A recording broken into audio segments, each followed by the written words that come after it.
하면서 이 땅에 태어나서 우리가 과연 무엇을 할 것인가, 또 하고자 하는 그 일들을 하면서 우리가 목적을 위해서 목적을 향해서 달려가다가 이 땅을 이렇게 마감하고 주님 앞으로 간다는 것이 얼마나 행복하고 복된 일인지 모릅니다.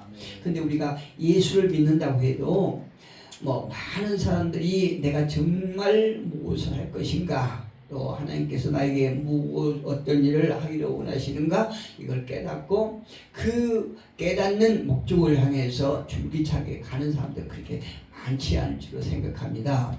오늘 본문의 제목을 제가 그리스도인이 할 일은 무엇인가 이렇게라고 하는 그 제목을 정했습니다. 우리가 그리스도인이라고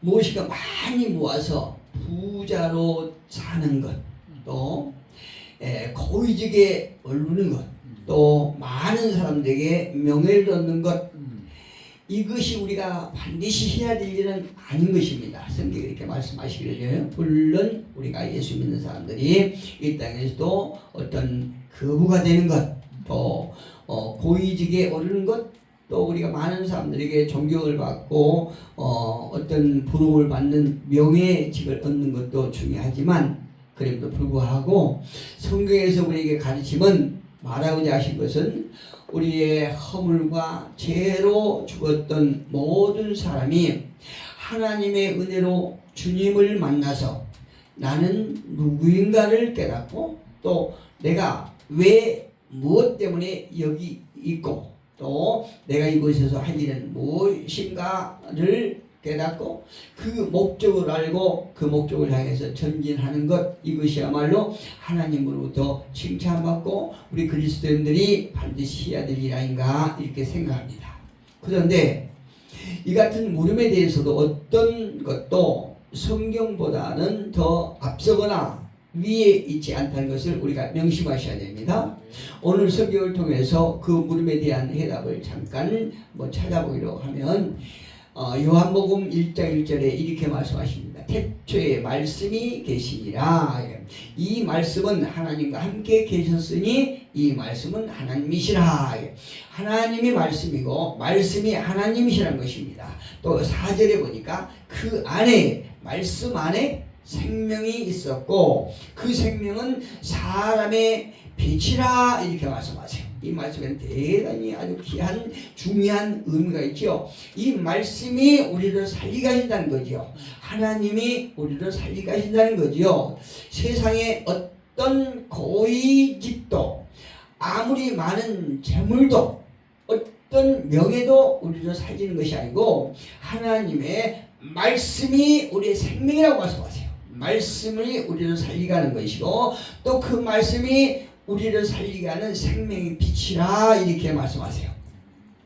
그러시면서 12절에 보니까 요한은 어떤 말씀하냐면은 영접하는 자, 곧 이름을 믿는 자들에게는 하나님의 자녀가 되는 권세를 주었으니, 할렐루야.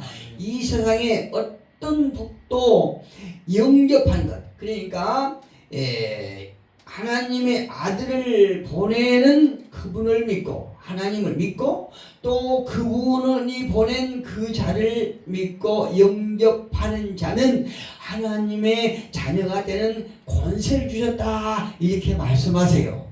또 오늘 우리가 되새겨야 될 것은, 저와 여러분은 이처럼 하나님의 아들을 믿는 영접하는 자가 되어서 하나님의 자녀가 되는 권세를 이미 우리는 받음을 믿습니다. 로마서 10장 10절에 보니까 사람이 마음으로 믿어 의에 이르고 입으로 시인하여 구원에 이르느니라. 할렐루야. 저와 여러분은 오직 하나님의 은혜로 우리가 믿음으로 구원을 받은 자들이다, 이 말씀이거든요. 우리 모두는 구원받은 하나님의 택하신 백성임을 우리는 믿습니다. 그렇다면 저와 여러분을 향하여 성경은 어떤 사람들이라고 이렇게 말씀하고 있는가 한번 보면, 오늘 본문에 보니까 너희는 택하신 족속이요 왕같은 제사장들이요 거룩한 나라요 그의 소유가 된 백성이니, 그 이유가 무엇이냐? 이는 어두운 데서 불러내어 그의 귀한 빛에 들어가게 하시니에 아름다운 덕을 선포하게 하려 하심이라. 할렐루야. 하나님의 그 크신 사랑을 이 땅에 어두움에 갇힌 자들에게 선포하고 알리게 하는 이유가 저와 여러분을 하나님의 택하신 족속으로 삼으시고 왕같은 제사장들로 세우셨다, 이렇게 말씀하고 계신 거예요. 그래서 저와 여러분은 얼마나 대단한 존재요, 귀한 존재라는 걸 우리가 알 수 있습니다. 그렇다면 구약에서는 이 왕이요 제사장들 또 택하신 거룩한 백성들이 할 일은 무엇입니까? 또 신약에서는 또 그들이 하는 일은 무슨 일일까요? 우선 제사장의 역할을 보면 하나님을 섬기는 일을 맡기셨다는 걸 우리가 구약에서 보면 알 수 있습니다. 왕같은 제사장들에게 하나님을 섬기는 일을 맡기셨다는 말씀이거든요. 다시 말씀드리면 이 제사장들은 성막을 짓기도 하고 뜯기도 하고 때로는 성막을 뜯어서 둘둘둘 말아서 어깨에 메고 다녔어요. 언제라도 불기둥 구름기둥이 옮겨지면 그 불기둥 구름기둥 가는 대로 따라가서 또 그 불기둥 구름기둥이 멈춘데 또 성막을 치는 그 역할을 했다, 이 말씀이거든요. 또 그것뿐이 아니고 이 제사장은 소나 양을 잡아서 번제를 드린 일도 했었어요. 백성을 대신해서. 그래서 1년에 한 번 있는 대속죄일에는 자기 백성들의 죄를 위해서 짐승을 잡아 그 피를 가지고 지성소에 들어가서 제사장의 임무를 감당했던 자들이 제사장이었다, 이렇게 구약은 말씀하고 계시거든요. 그렇다면 왕은 어떤 일을 했을까요? 왕은 백성을 섬긴 일을 했는데, 예를 들면 백성을 위해서 적들과 싸우되 죽기 살기로 싸웠다는 거죠. 자기 생명을 걸고 죽임을 다할 때까지 이렇게 싸웠다는 거죠. 근데 만약에 그 왕들이 나가서 싸움에서 패했다면 어떻게 될까요? 죽임을 당했었어요. 구약에 보니까 죽임을 당했습니다. 그런데 사무엘하 11장 1절에 보니까 거기 가보게 되면 도저히 이해할 수 없는 장면이 나와요. 그러니까 왕이 백성을 위해서 전쟁터에 나가서 온 힘을 다해서 생명을 걸고 싸워서 적을 무찌르는 것이 왕의 의무였거든요. 책임이었거든요. 그런데 사무엘하 11장 1절에 가보니까 이해할 수 없는 일이 나옵니다. 거기 보니까 그 해가 돌아와 왕들이 출정할 때가 되매, 전쟁할 때가 됐어요. 백성들을 위해서, 하나님 나라를 위해서 싸울 때가 됐다, 이 말씀이에요. 출정할 때가 되매 다윗이 요압과 그에게 있는 그의 부하들과 온 이스라엘 군대를 보내니, 어디로? 전쟁터로 보냈다는 거죠. 전쟁터로 보내니 그들이 암몬 자손을 멸하고 랍비를 에워쌌고. 그럼 다윗은 무엇을 했을까? 다윗은 예루살렘에 그대로 있더라. 여러분 이해가 됩니까? 그 많은 부하들, 온 이스라엘 군대가 나가서 암몬 자손들과 싸워서 암몬 자손들을 멸하고 랍비를 에워쌌고 지옥했다는 거죠. 이때 이렇게 절박한 상황 때 다윗은 예루살렘에 그대로 있더라, 이렇게 말씀하고 있어요. 다윗이 왕이죠. 그런데 이 싸움터에 나가지 않고 예루살렘에서 평안 시간을 보내고 있었다, 이렇게 말하고 있어요.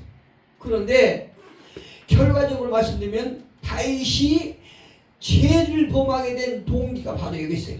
싸움터에 나가서, 그러니까 왕으로서의 자기의 의무를 다하지 않고 예루살렘에서 한가한 시간을 보냈던 것이 다윗이 엄청 큰 죄를 범하게 된 동기가 되고 말았다, 이 말씀입니다. 대적들과 전쟁을 해야 할 때 그 전쟁을 진두지휘할 수 있는 장수가 그 자리에 없다라고 그러면 어떻게 될까요? 이 장수가 전쟁터에서 보이지 않는다면 어떻게 될까요? 도대체 이 다윗은 어디로 갔나? 어디로 갔나요? 어디서 뭘 하고 있나? 사무엘하 11장 2절에 보니까 그 예루살렘에서 다윗이 하고 있었던 그 상황을 기록하고 있어요. 저녁 때에 다윗이 그의 침상에서 일어나 왕궁 옥상에서 걸다가 자다가 잠이 오지 않으니까는 침상에서 일어나 뒷짐을 딱 찌고 옥상에서 어슬렁어슬렁 이리 갔다 저리 갔다 했다는 거요. 백성들은 생명을 걸고 싸우고 있을 때에 거닐다가 그곳에서 보니 무엇을 봅니까? 야릇한 장면을 봐요. 무엇을 보냐? 한 여인이 목욕을 하고 있는데 힘이 아름다워 보이는지라. 누구에게 그렇게 보였다는 거죠? 다윗의 눈에 힘이 아름다워 보인다. 이것이 마귀의 유혹이에요. 우리 이것이 완전 마귀의 유혹이거든요. 힘이 아름다워 보이는지라 이렇게 말하고 있습니다. 전쟁 때 이스라엘 장수가 왜 예루살렘에서 어슬렁어슬렁 뒷짐지고 이렇게 다니는가? 결정적으로 다윗이 엄청난 죄를 범하게 된 동기는 바로 1절에서 말했던 것처럼 예루살렘에 그대로 있었더라.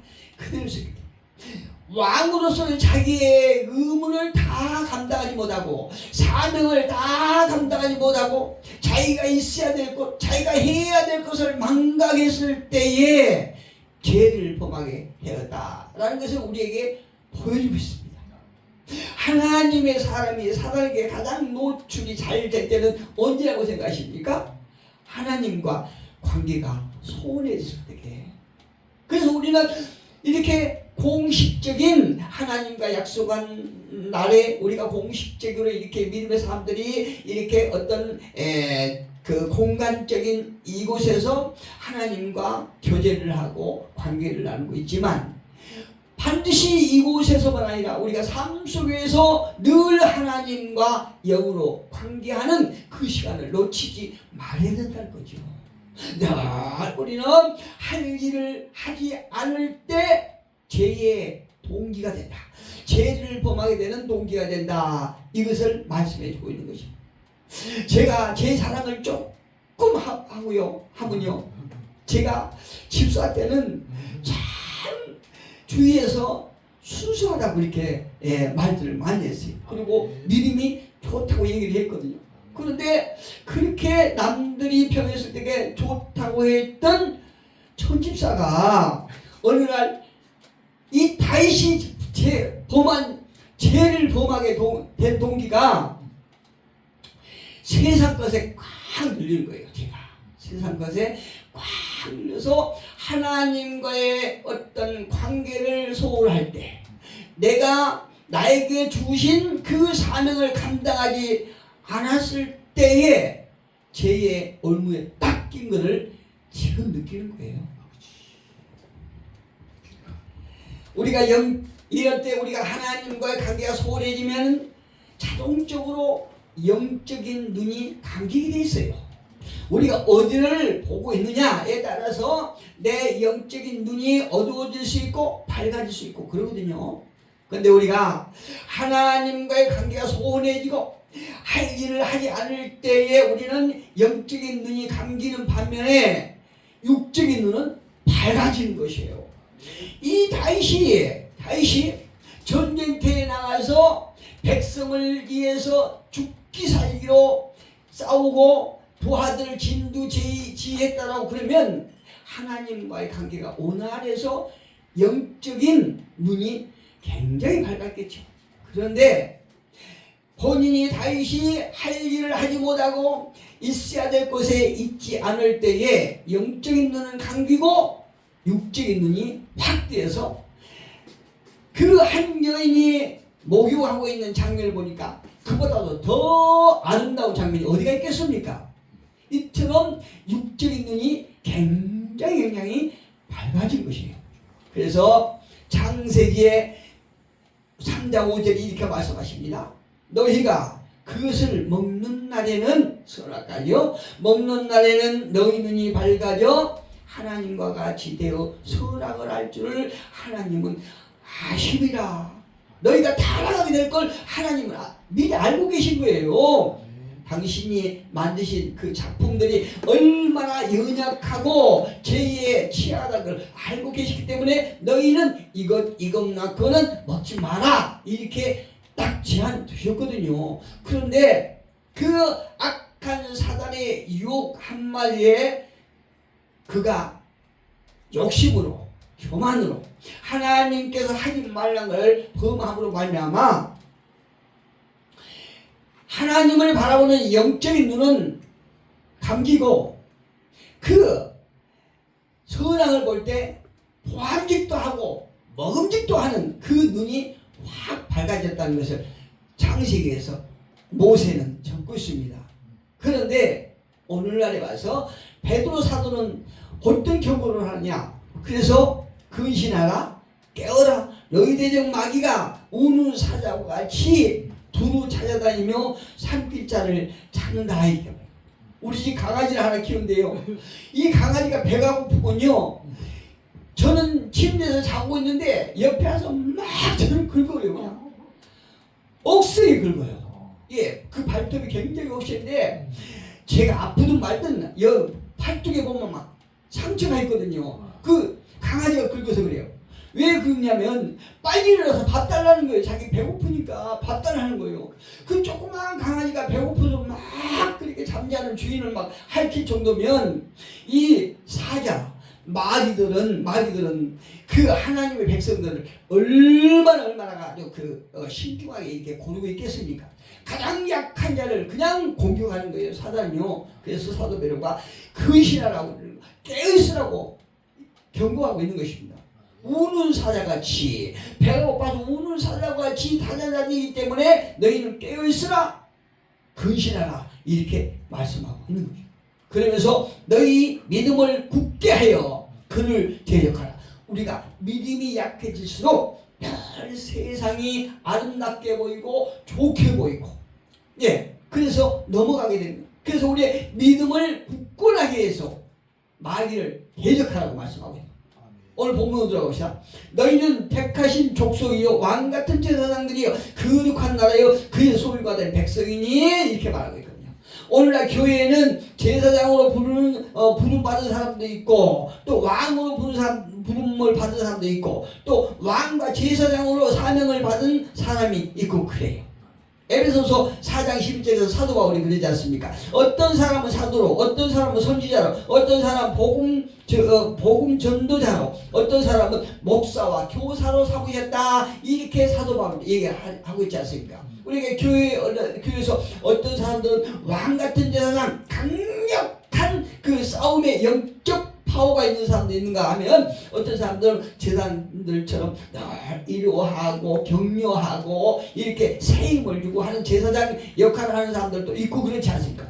또 어떤 사람들은 또 하나님 말씀을 가르치는데 아주 은사가 있는 사람도 있고 이렇게 하나님은 여러 사람을 모이는 중에서도 각가지 은사를 주셔서 하나님의 나라를 세우고 나가는 것이에요.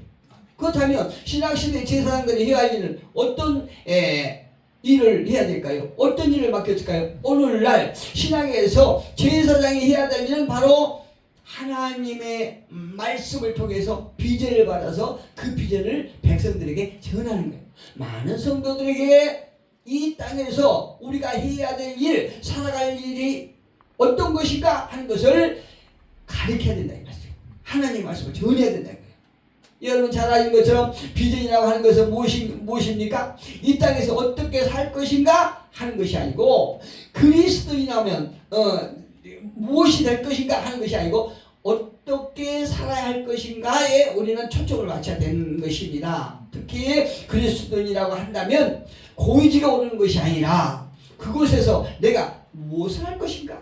저는요 또 오늘 화난 말씀을 드린다면 이 정치하는 놈 새끼들 보면 막 화가 나요. 아니 정치 국회에 보면 교회 다니는 사람들도 많이 있지 않습니까? 예수 믿는다고 하는 사람들 많이 있지 않습니까? 장로도 있고 안수 집사도 있고 그다음 많이 있다고 그래요. 그런데 그들이 하는 일은 전혀 그리스도의 향기를 풍기는 사람이 없어요. 제가 누구라고 말씀은 드리지 않지만 제가 알기로는 딱 한 사람 여태 봤어요. 한 사람. 그 사람은 정말로 정치에 맞지 않은 사람이에요. 어쨌든 뭐 그 사람이 전도사라고 그러는데요. 그 정치에 가서 뭔가 이렇게 얼곱고 그냥 뭐 강인하게 하나님 뜻대로 이렇게 하려다가 뭐 그러지 않습니까? 그래서 그분은 정치할 그 제목이 안 돼요. 교회에서 어떤 왕 같은 제사장 또 어떤 사도로 목사로 복음자 전도자로 쓰임받는 참 좋겠더라고요.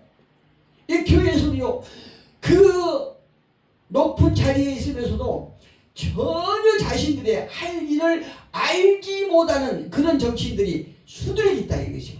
이건 제 생각입니다.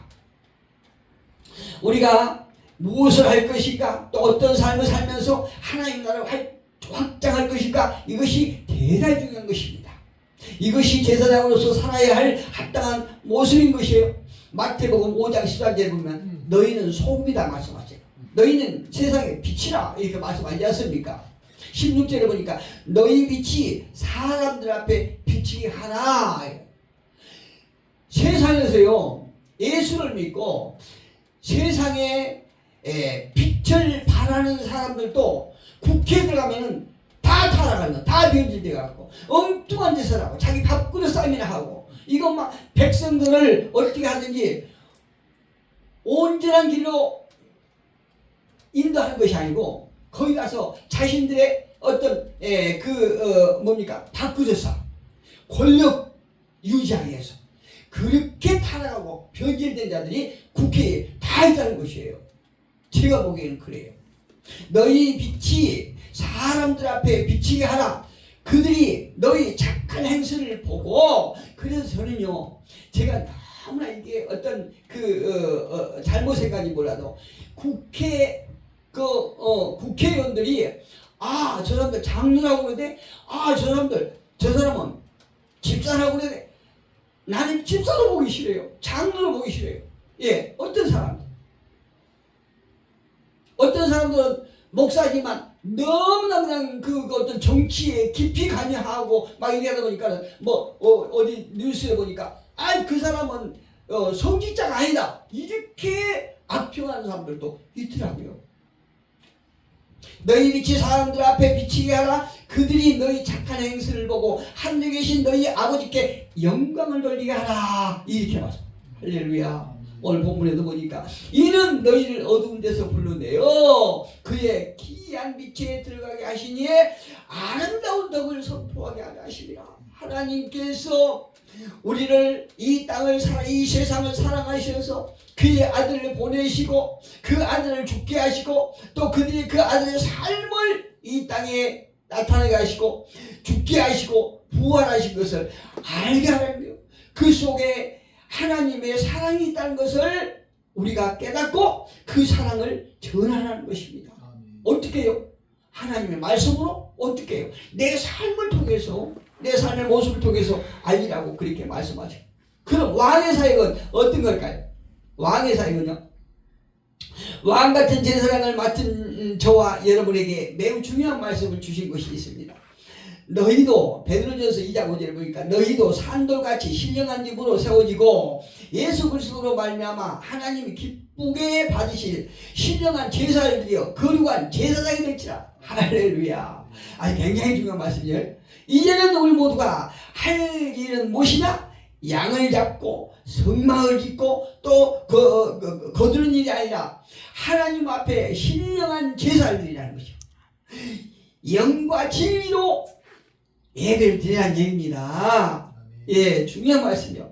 예배를 통해서 무엇을 합니까? 예배를 통하여 비전을 받고 예배를 통하여 우리가 가야 할 방향을 제시받고 그 길로 나갈 때 하나님께서 기뻐하신다는 것이에요. 할렐루야. 예, 그래서 오늘날 참되게 예배하는 자들을 하나님은 찾고 계시지 않습니까?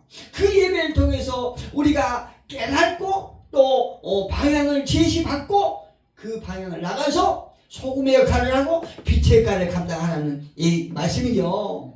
아버지께서는 마지막 때 어떤 사람 찾으십니까? 요한복음 4장 24절에 보니까 아버지께서 참되게 예배하는 자들을 영과 진리로 예배할 때가 오나니 곧 이때라. 아버지께서는 이렇게 예비한 자들을 찾으시느니라. 할렐루야.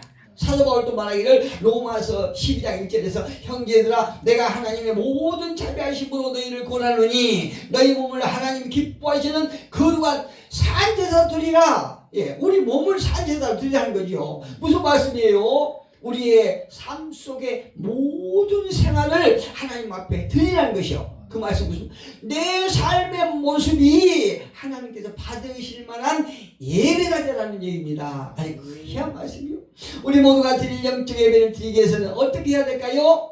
로마서 12장 2절 보니까 너희는 이 세대를 본받지 말고 타락한 세대를 본받지 말고 오직 마음을 새롭게 함으로 변화를 받아. 이제 우리가 예전에 죄에 노예됐던 것으로 만족하고 만족하고 이제는 우리가 하나님 말씀으로 성령을 통해서 변화를 받아 하나님이 선하시고 기뻐하시는 뜻이 무엇인지 분별해야 된다는 얘기입니다. 예, 이 세대는 하나님의 약속 밖에 있는 사람들입니다. 하나님 밖에 있는 사람들은 하나님의 언약 밖에 있는 사람들이에요. 어둠의 자식들이에요. 예. 하나님 모르는 사람들입니다. 이런 사람들의 삶을 본받지 말고 하늘의 소망을 두고 빛의 역할과 소금의 역할을 감당하여 하나님의 거룩한 나라를 확장시키는 저와 여러분이 되시기를 예수 그리스도의 이름으로 축복합니다.